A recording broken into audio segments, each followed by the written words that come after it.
Bonsoir, chers téléspectateurs d'Afro Info DESA 43. La société civile de Nyiragongo et Rutshuru alerte sur le renforcement des militaires rwandais aux côtés du M23. Les éléments de l'armée rwandaise RDF se déploient depuis le jeudi 16 septembre 2023 dans les secteurs de Mikeno, à Kibumba, en territoire de Nyiragongo, au Nord Kivu. Une forte concentration s'observe sur les frontières de la République démocratique du Congo et le Rwanda, alerte la société civile, note Daniel Michomberu. Les procès dans l'affaire tuerie des manifestants de la secte Wazalendo se poursuit à Goma, Nord Kivu. Lors de l'audience du vendredi 8 septembre dernier, la cour militaire a procédé par l'audition des témoins et renseignants.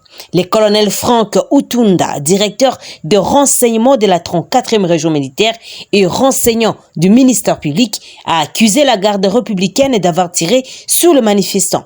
Le commandant de la garde républicaine m'a demandé d'arrêter de parler aux manifestants et les manifestants étaient non armés et quand j'ai discuté avec eux, j'étais là et nous avons compté 42 morts et 33 blessés sur place, a-t-il expliqué.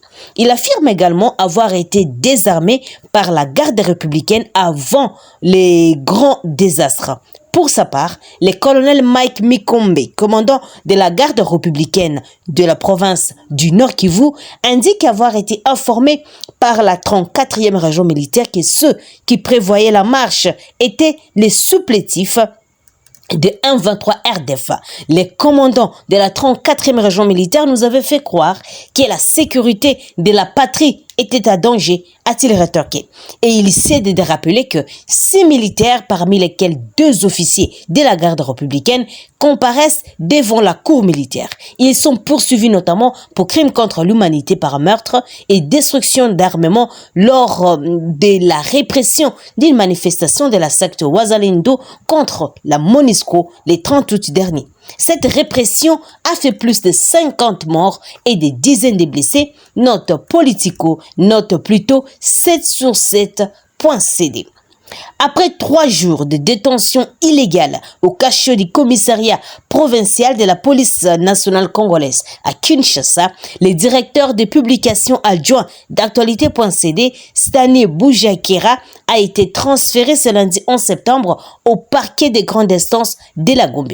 Il a été transféré au parquet après avoir été en garde à vue pendant près de 72 heures, a dit maître Hervé Diakiese, autre avocat de Stani Boujakera.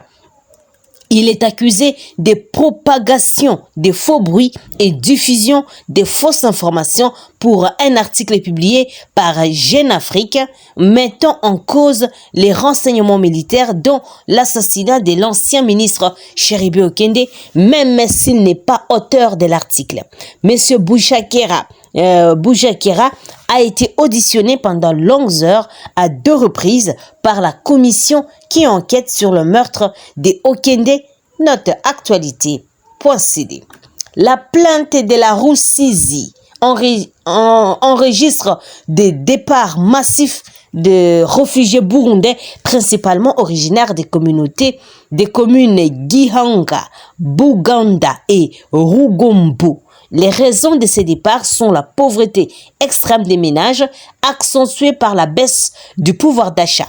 Les administratifs prévoient organiser des visites à l'étranger pour encourager leurs réfugiés à retourner dans leur pays d'origine, mais la situation est de plus en plus inquiétante. Même ceux qui étaient récemment rentrés chez eux en provenance des pays voisins tels que la Tanzanie, le Rwanda et la République démocratique du Congo continuent de fuir. Le réfugié traverse la rivière Rusizi qui marque la frontière entre les 2 pays pour se réfugier au Congo. Malgré les grands risques d'être attaqués par les crocodiles et les hippopotames qui y vivent, en moins d'1 mois, près de 1000 réfugiés ont été accueillis dans les sites de transit des Sangé et des Kavimvira. Et dans les territoires d'Uvira, nous sommes là en RD Congo. Les administratifs ont unanimement reconnu la pauvreté dans les ménages causée en grande partie par une mauvaise saison culturelle et des pluies torrentielles ayant endommagé les champs des cultures. Cependant, ils ont critiqué les langages de certains réfugiés qui évoquent les tracasseries politiques pour fuir leur pays et bénéficier de l'assistance du HCR. Les camps de Rusenda et de Mulongwe qui abritaient déjà 43 000 réfugiés burundais depuis 2015 seront étendus pour accueillir les nouveaux arrivants.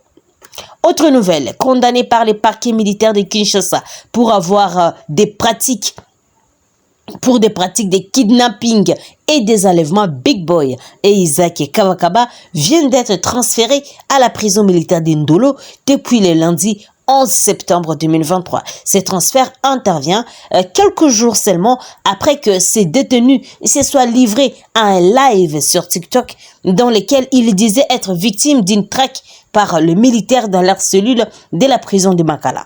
Les autorités pénitentiaires ont procédé à la fouille de leur cellule et ont mis la main sur 5 téléphones et une quantité importante de chanvre, rapporte un confrère de Top Congo.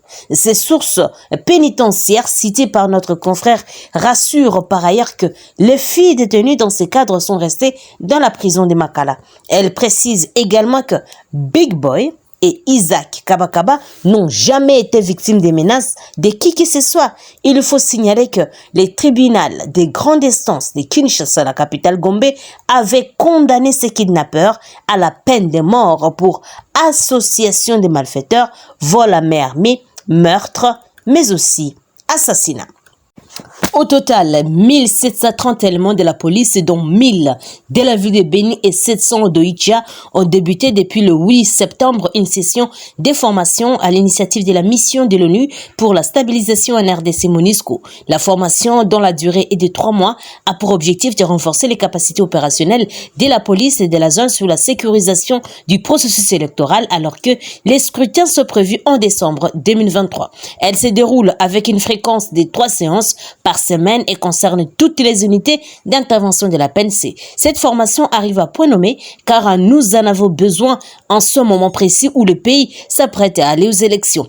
C'est important d'outiller les policiers dans certaines pratiques telles que la gestion d'une foule hostile, les meetings politiques et les possibles débordements de ceux-ci peuvent engendrer entre les candidats ou leurs sympathisants. C'est important pour nous qui faisons la police de proximité qui est près des habitants et ces derniers ne sont pas nos ennemis. Oui, cette formation va nous être utile pour la sécurisation des prochaines élections dans notre district, a expliqué le commissaire supérieur Michel Mbala, commandant de la PNC du district d'Oicha, saluant les initiatives. La MONUSCO forme ses agents de la police nationale congolaise en maintien et rétablissement de l'ordre public, mais également en gestes et techniques professionnelles d'intervention. Ils s'apprendront aussi à assimiler les diverses techniques de défense et d'interpellation et intervenir avec discernement en préservant l'intégrité physique des personnes interpellées, à doter un comportement professionnel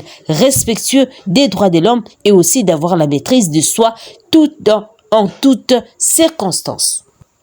Terminons par cette nouvelle. Un enfant perd la vue après des tortures pendant des séances, des prières de délivrance dans une église à Bunia. Nous sommes dans la province de l'Ituri. Répondant au nom de Chance et Dragima, cet enfant, élève de l'épée Mugwanga, a vu ses yeux perforés au moyen d'un liquide non autrement identifié la semaine dernière, rapporte à la radio Okapi. Les auteurs de ces actes sont notamment sa tante et les pasteurs de l'église qui sont actuellement détenus à la prison centrale de Bunia. Cet enfant était accusé de sorcellerie. Note infodirect.net. Chers téléspectateurs d'Afro Info des 143, merci à vous de nous avoir suivis jusqu'à la fin. N'oubliez pas de vous abonner, d'aimer la page et de nous laisser un commentaire. Mais aussi, activez votre pouce bleu pour nous encourager toujours à vous informer. Je suis Santi Chesenga, présentement dans la province de la Tchopo pour Afro Info des 143. D'ici là, portez-vous bien et à très bientôt. Au revoir.